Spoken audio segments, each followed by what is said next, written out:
नमस्कार दोस्तों, मैं एडवोकेट शैलेंद्र अग्रवाल।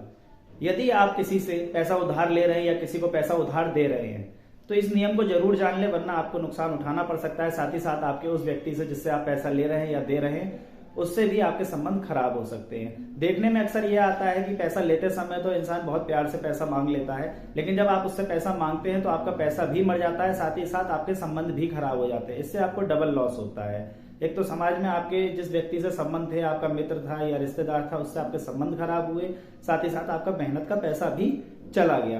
तो ऐसा क्या करें जिससे आपका मेहनत का पैसा ना डूबे, कम से कम गुंजाइश रहे पैसा डूबने की और अधिक से अधिक गुंजाइश रहे आपका पैसा रिकवर होने की। क्या क्या तरीके हैं? यदि आप इन नियमों के तहत अपना पैसा देते हैं तो अधिक से अधिक चांसेस ये रहेंगे कि आपका पैसा मरेगा नहीं, आपका पैसा आप रिकवर कर पाएंगे। सबसे पहले ये जाने, इनकम टैक्स के एक्ट के सेक्शन 269 में बताया गया है कि 20,000 रुपए से ज्यादा आप नगद उधार दे सकते हैं, ना ही नगद उधार ले सकते हैं। यदि आपने 20,000 रुपए से ज्यादा किसी को उधार दिया और आप अब जाते हैं पुलिस के पास में जाते हैं या कहीं कंप्लेंट करते हैं, तो सबसे पहले आपसे पूछा जाएगा कि आपने 20,000 रुपए से ज्यादा नगद उधार दिया है, इसकी सूचना आपने इनकम टैक्स को दी है। यदि आपने ऐसा नहीं किया है तो आप पे दुगना जुर्माना लग सकता है। यदि 20,000 रुपए से ऊपर जितना आपने रुपए दिया है उतने रुपए का दुगना जुर्माना इनकम टैक्स विभाग आपके ऊपर डाल सकता है। दूसरी बात, जब कभी भी आपको किसी को नगद पैसा उधार देना है तो एक स्टैम्प पे नोटरी जरूर बनवा लें, उससे एक रसीद जरूर लिखवा लें या बंद पत्र लिखवा लें। उसमें क्या लिखा जाता है? उसमें लिखा जाता है कि मैं ये नाम, सन ऑफ पिताजी का नाम, निवासी यहाँ का हूँ और अपनी इस जरूरत के लिए इनसे इतना रुपए उधार ले रहा हूँ और दिनांक इतने इतने तक मैं वादा करता हूँ या इन्हें वचन देता हूँ कि मैं इतने रुपए तक इनको लौटा दूंगा इतनी तारीख तक। यदि मैं इतना रुपए इनकी इतनी तारीख तक नहीं लौटाता हूँ तो ये स्वतंत्र होंगे मेरे खिलाफ कानूनी कार्रवाई करने के लिए। साथ ही साथ में 2 विटनेस ले लें, उन विटनेसों के नाम पता और साइन करा लें। जो व्यक्ति लिख के दे रहा है, जिसका आप वचन पत्र ले रहे हैं, कोशिश करें उसकी ही हैंड राइटिंग में लिखवाएं, उसके भी साइन और अंगूठे ले लें। अंगूठा जरूर ले लेना चाहिए। अंगूठा इसलिए लेना चाहिए क्योंकि एक बार को साइन मिसमैच हो सकते हैं। एक ही व्यक्ति के ऐसे केसेस हैं जिसमें एक ही व्यक्ति के खुद के साइन भी मिसमैच हो जाते होंगे। आपने भी देखा होगा, जब बैंक जाते होंगे आपके माँ बाप के साइन, जब माँ बाप थोड़े से वृद्ध हो जाते हैं तो उनके साइन भी मैच नहीं करते हैं। कभी कभी आपके खुद के साइन भी बैंक से मैच नहीं कर पाते। तो ऐसे में थंब इंप्रेशन जरूर ले लें, जिससे कि ज्यादा चांसेस रहते हैं। थंब इंप्रेशन कभी भी 2 व्यक्तियों का एक साथ नहीं हो सकता है और थंब इंप्रेशन करने वाला व्यक्ति भी झूठ नहीं बोलेगा कि ये मेरा थंब इंप्रेशन नहीं है या मेरे साइन नहीं है। तो सबसे पहले आपको ये करना जरूरी है कि जब भी किसी को पैसा उधार लें तो एक स्टैम्प पे कोशिश करें, 50 या 100 के स्टैम्प पे उससे जरूर लिखवा लें और लिखवाने के बाद में उसको अपने पास में संभाल के रखें। दूसरा काम आप क्या करें, जब भी पैसा उधार दें तो बैंक अकाउंट में दें, जिससे आपके पास एक एडिशनल प्रूफ आ जाएगा कि मैंने इस व्यक्ति को इतना रुपया उधार दिया, ये रही बैंक की डिटेल। होता क्या है, अक्सर वो व्यक्ति भी कह देता है साहब मैंने इन्हें नगद में लौटा दिया। तो आप फिर उससे यही बात कर सकते हैं कि साहब इन्होंने नगद में कहाँ लौटा ला, 20,000 रुपए से ज्यादा नगद ये दे नहीं सकते। अगर इन्होंने लौटा ला तो साहब इन पर इनकम टैक्स से जुर्माना पड़ना चाहिए। आप उसकी कंप्लेंट इनकम टैक्स विभाग में कर सकते हो। नगद ही पैसा दें और अकाउंट में ही पैसा दें और अकाउंट में ही पैसा लें। जब भी आप किसी को उधार पैसा दें तो उसके अकाउंट में ही दें और जब भी वो आपका पैसा वापस करे तो अकाउंट में ही वापस लें, जिससे दोनों के पास में एविडेंस रहे, दोनों सुरक्षित रहें, किसी को कोई दिक्कत में ना आए।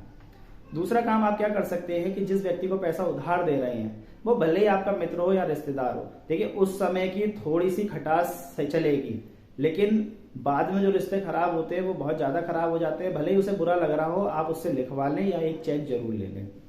चेक में एक बात ध्यान रखें कि उसी से चेक भरवाएं, भले ही अमाउंट फिगर ना भरवाएं, लेकिन डेट और साइन तो अपने सामने ही उससे करवा लें।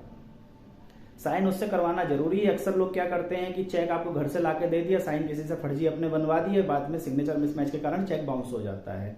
फिर वो कहता है साहब इनने मेरा चेक चुरा लिया और मेरे फर्जी साइन बना लिए होंगे, मेरा चेक चोरी हो गया, ये हो गया, और आपके ऊपर चोरी की FIR करा देता है। तो कोशिश करें उसी के सिग्नेचर में अपने सामने सिग्नेचर कराते हुए उससे चेक लें। ये चेक आपके बहुत काम आएगा। देखिए आपके पास 2 एविडेंस हो गई, एक तो आपने उसका स्टैम्प नोटराइज रख लिया जहां उसने आपको रसीद दिया, वचन पत्र दिया, दूसरा आपने उसका चेक ले लिया।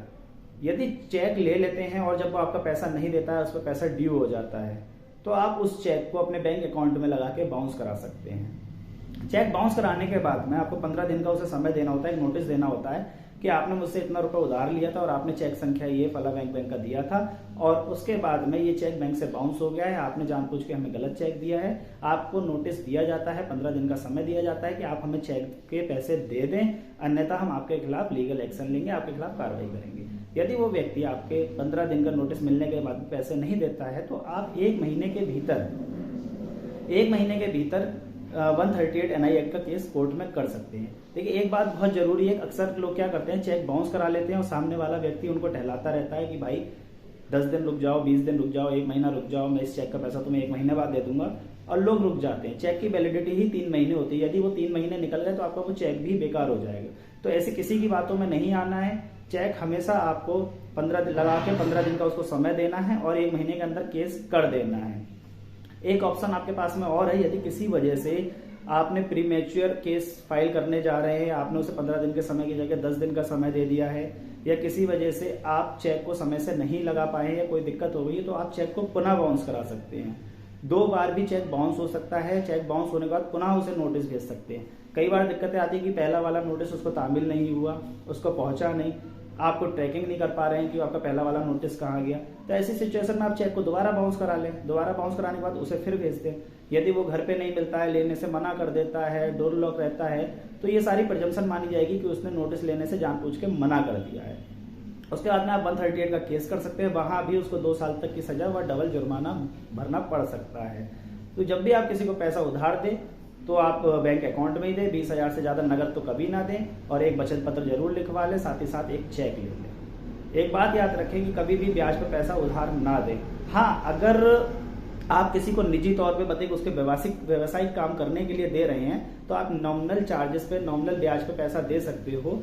ये आपका मनी लेंडिंग एक्ट में प्रोवाइड है, उसमें दिया हुआ है कि व्यक्ति निजी व्यवसाय के लिए किसी को अगर पैसा दे रहा है तो उससे एक नॉमिनल ब्याज ले सकता है। भाई मेरे पैसे से तू भी तो अपना बिजनेस कर रहा है ना।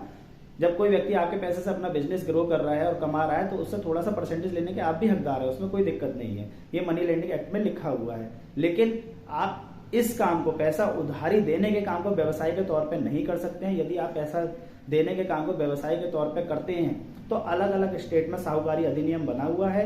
हर स्टेट अपने अकॉर्डिंग उसको पनिश कर सकता है, जिस स्टेट में जैसा नियम होगा। फिलहाल यूपी में साहूकारी अधिनियम खत्म हो गया। यहाँ पे पैसे का उधार का लेन देन बिल्कुल बंद हो गया। 1000 लाइसेंस लगभग लोगों के निरस्त किए गए हैं बरेली जिले में। अब बरेली जिले में कोई भी साहूकारी का काम नहीं कर सकता है, उनका लाइसेंस भी नहीं बन रहा है। तो आप याद रखें, कभी भी किसी को पैसा दे तो बैंक में ही दे, अपना पैसा सुरक्षित रखें। आपकी मेहनत का पैसा है, इसको बर्बाद ऐसे ही ना होने दें। चलते हैं, फिर मिलेंगे एक नई जानकारी के साथ में। तब तक के लिए नमस्कार।